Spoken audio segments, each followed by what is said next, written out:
N'ayant plus à craindre pour moi-même, il m'eût été facile de me venger de mon ennemi, tout m'y conviait. Le propos qu'il avait tenu contre ma famille eût suffi, sans même invoquer l'outrage fait à ma personne, et que je répugnais à avouer. Je n'avais donc qu'un mot à dire. Sept Mauprat eussent été à cheval au bout d'un quart d'heure, charmés d'avoir un exemple à faire en maltraitant un homme qui ne leur fournissait aucune redevance, et qui ne leur eût semblé bon qu'à être pendu pour effrayer les autres. Mais les choses n'eussent-elles pas été aussi loin, je ne sais comment il se fit que je sentis une répugnance insurmontable à demander vengeance à 8 hommes contre un seul. Au moment de le faire, car dans ma colère je me l'étais bien promis, je fus retenu par je ne sais quel instinct de loyauté que je ne me connaissais pas, et que je ne pus guère m'expliquer à moi-même. Et puis les paroles de patience avaient peut-être fait naître en moi à mon insu un sentiment de honte salutaire. Peut-être ces justes malédictions contre les nobles m'avaient-elles fait entrevoir quelque idée de justice. Peut-être, en un mot, ce que j'avais pris jusque-là en moi pour des mouvements de faiblesse et de pitié commença-t-il dès lors sourdement à me sembler plus grave et moins méprisable. Quoi qu'il en soit, je gardai le silence. Je me contentai de rosser Sylvain pour le punir de m'avoir abandonné et pour le déterminer à se taire sur ma mésaventure. Cet amer souvenir était assoupi lorsque, vers la fin de l'automne, il m'arriva de battre les bois avec Sylvain. Ce pauvre Sylvain avait de l'attachement pour moi, car, en dépit de mes brutalités, il venait toujours se placer sur mes talons, dès que j'étais hors du château. Il me défendait contre tous ses compagnons en soutenant que je n'étais qu'un peu vif et point méchant. Ce sont les âmes douces et résignées du peuple qui entretiennent l'orgueil et la rudesse des grands. Nous chassions donc les alouettes au lacet, lorsque mon page en saboté, qui furetait toujours à l'avant-garde, revint vers moi en disant textuellement « J'avise le meute de loup avec le poney de taureau ». Cet avertissement fit passer un frisson dans tous mes membres. Cependant je sentis le ressentiment faire réaction dans mon cœur, et je marchai droit à la rencontre de mon sorcier, un peu rassuré peut-être aussi par la présence de son compagnon, qui était un habitué de la roche Mauprat, et que je supposais devoir me porter respect et assistance. Marcasse, dit preneur de taupes, faisait profession de purger de fouines, belettes, rats et autres animaux malfaisants les habitations et les champs de la contrée. Il ne bornait pas au Berry les bienfaits de son industrie. Tous les ans, il faisait le tour de la Marche, du Nivernais, du Limousin et de la Saintonge, parcourant seul et à pied tous les lieux où on avait le bon esprit d'apprécier ses talents.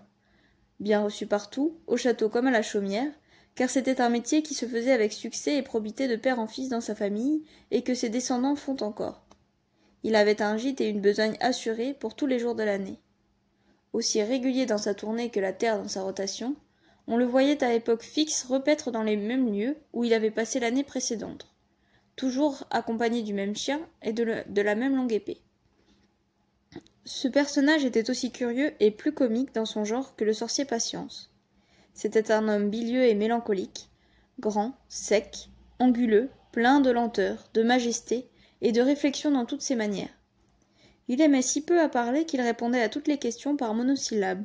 Toutefois, il ne s'écartait jamais des règles de la plus austère politesse, et il disait peu de mots sans élever la main vers la corne de son chapeau en signe de révérence et de civilité. Était-il ainsi par caractère ?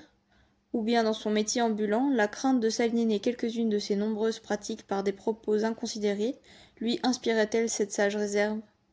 On ne le savait point. Il avait l'œil et le pied dans toutes les maisons. Il avait le jour la clé de tous les greniers et place le soir au foyer de toutes les cuisines.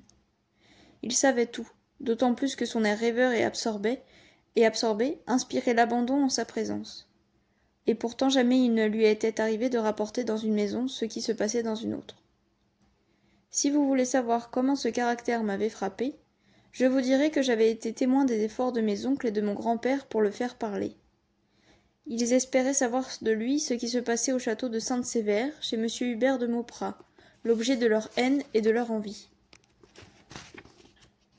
Quoique Don Marcasse, on l'appelait Don parce qu'on lui trouvait la démarche et la fierté d'un hidalgo ruiné, quoique Don Marcasse, dis-je, eût été impénétrable à cet égard comme à tous les autres, les Mauprat coupe-jarret ne manquaient pas de l'amadouer toujours davantage, espérant tirer de lui quelque chose de relatif à Mauprat casse-tête.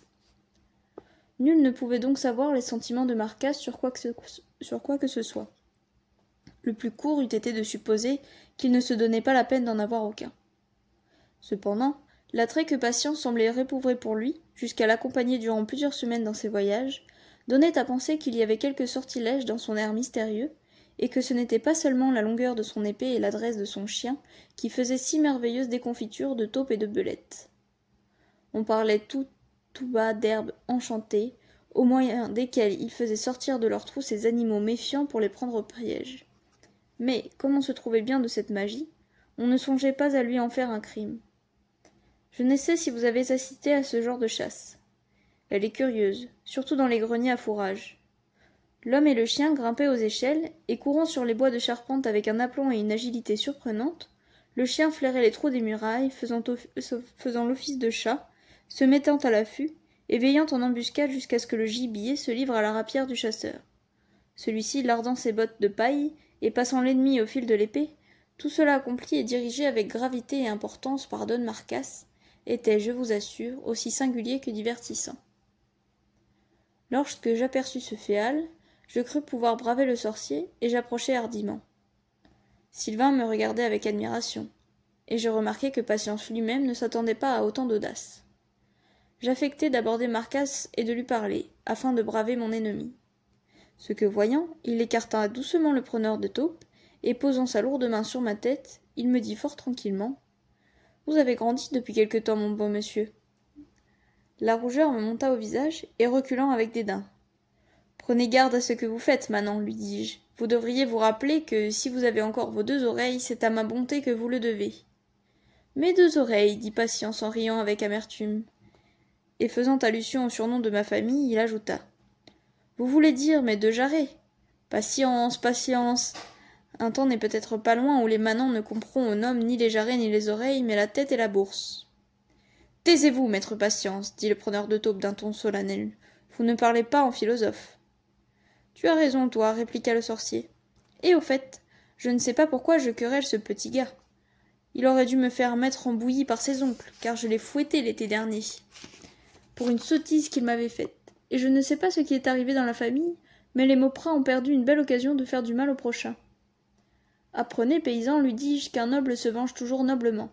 Je n'ai pas voulu faire punir mes injures par des gens plus forts que vous. Mais attendez 2 ans, et je vous promets de vous pendre de ma propre main, à un certain arbre que je reconnaîtrai très bien, et qui est devant la porte de la tour Gazeau. Si je ne le fais, je veux cesser d'être gentilhomme. Si je vous épargne, je veux être appelé meneur de loups.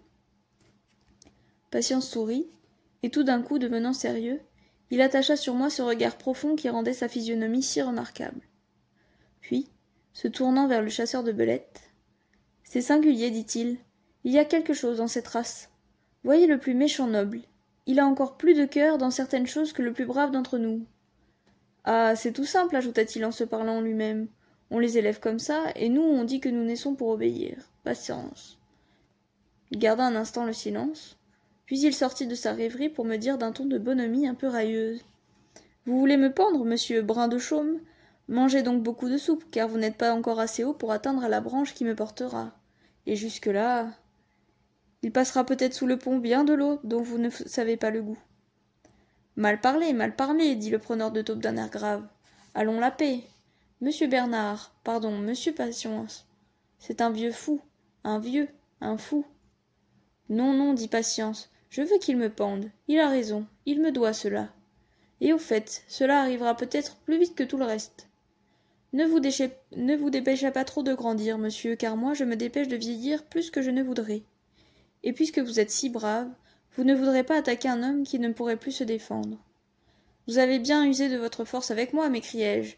Ne m'avez-vous pas fait violence, dites ? N'est-ce pas une lâcheté, cela ? Il fit un geste de surprise. Oh, les enfants, dit-il, voyez comme cela résonne. La vérité est dans la bouche des enfants. Et il s'éloigna en rêvant et en se disant des sentences à lui-même, comme il avait l'habitude de faire. Marcas m'ôta mon chapeau et me dit d'un ton impassible, « Il a tort, il faut la paix. Pardon. Repos. Salut. » Ils disparurent, et là cessèrent mes rapports avec Patience. Ils ne furent renoués que longtemps après.